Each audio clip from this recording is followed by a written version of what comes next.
Good afternoon, everyone, and thank you for being here. I wanted to update you all on a critical or serious and critical issue that occurred early this morning.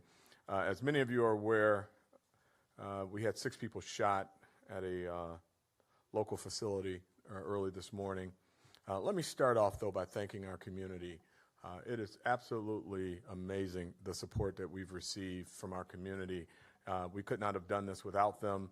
I cannot express enough that speaking up is absolutely the right thing to do, and in this instance, they, in fact, have done just that. Through relentless follow-up and exceptional police work, the men and women of the Detroit Police Department have had an opportunity to look at the evidence, recover evidence, look at video, continuing to look at video, and we've identified a suspect, and we hope to have an arrest in a matter of moments, likely before this press briefing is complete. As many of you are also aware, 6 people, 3 males, 3 females, between the ages of 26 and 46 were shot outside the banquet hall located at 9800 Chalmers. Actually, it was the 9800 block of Chalmers, again at 2 a.m. This morning.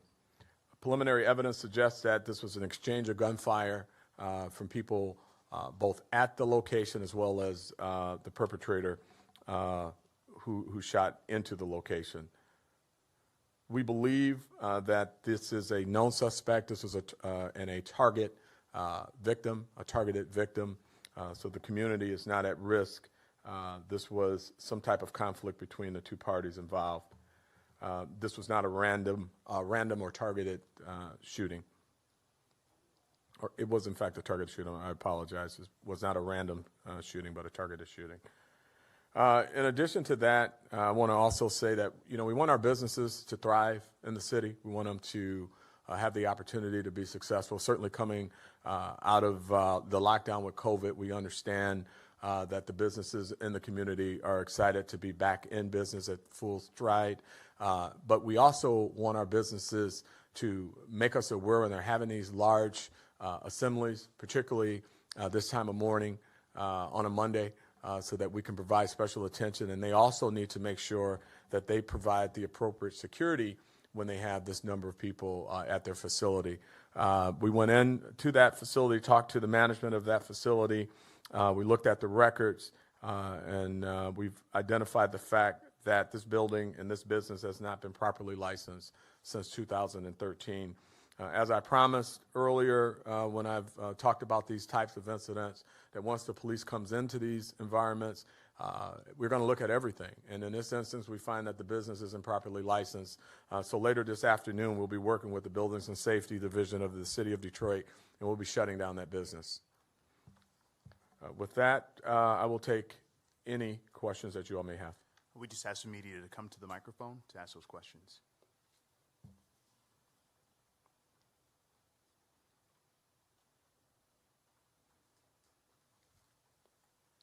Hi, Chief. How are you? Good. How are you, ma'am? Good. A couple quick questions. Kim Craig, Channel 7. The video that you guys are looking at, is it from the establishment? I'm not prepared to tell you exactly where our videos come from. They have been scouring some video in the area and looking at some green light footage, but that's all I can release at this time. Okay. And can you say approximately how many people were at this establishment prior to the shooting? Well over 100 people. And how many shooters?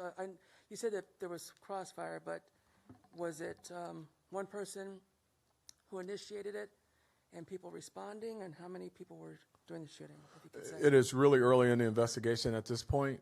We are going to be taking one person into custody relatively soon, and we'll have more information to share later. Does it look like the people that exchanged gunfire with the shooter, was it like in self-defense, if you will?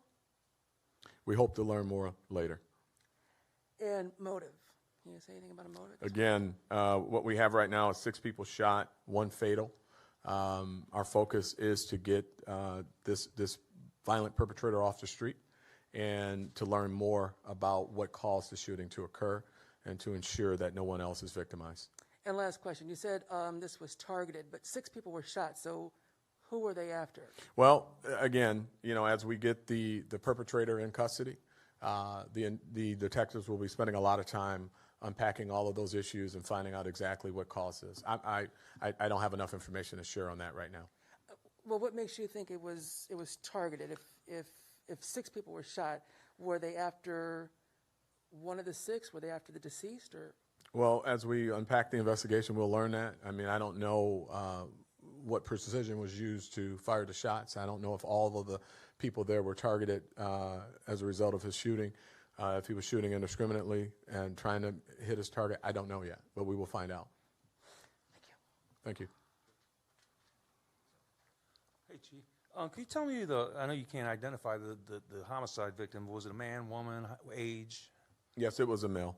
Do you know how old off the top of your head? I can get you that. I want to say approximately You said 36? 36? 30 years old. Okay. And I know you might not be at liberty. Do you know are you at liberty to say what the beef was about at all? No, not right now. That's going to be part of the investigation and some of the evidence that are used. I don't want to compromise the investigation. Gotcha. All right, sir. Thank you. Chief, just real quick, do you know the condition of the other victims? Yeah, they're varying conditions. We checked in on that a little while ago. We've had some that are temp serious, some are still serious. Fortunately, no other has been reported to me as critical. So we're happy to report that it looks like the other 6 will recover. And do you know the reason why the business will be shut down? Is it because of other crime in the area or something else?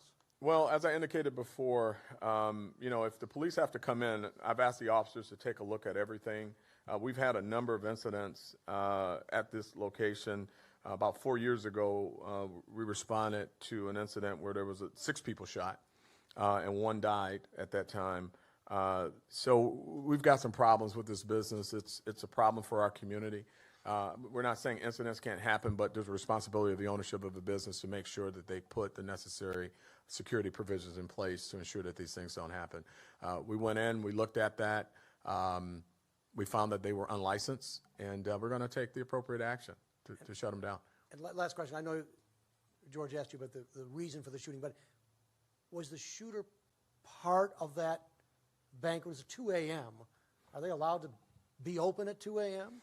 Well, you can have an event up until 2 a.m. if you are properly licensed and you have the appropriate licenses in place. So that really isn't the issue. As far as who's on what side of the shooting, we are still unpacking that. And there's some things that right now I'm not at liberty to discuss at risk of compromising the investigation, but more to come. Thank you, Chief. Chief, we'll take one more question. Hey, Chief, just one last question for you. As far as this building being shut down, we noticed that there was like only one door mainly and maybe a side door, but there were no windows whatsoever at the building. Is that part of the reason why this is being shut down, only one way in and out, if there was something major to happen there? No, that's I mean, we'll look at fire safety issues. What we're focusing on right now with buildings and safety is whether or not they're licensed to operate, and that's what they're going to be shut down for. Just solely licensed to operate. And, when they open back up, we want to make sure that they have the appropriate security provisions, fire safety, lighting, all those things.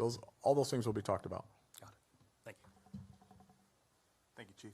All right. Thank you all.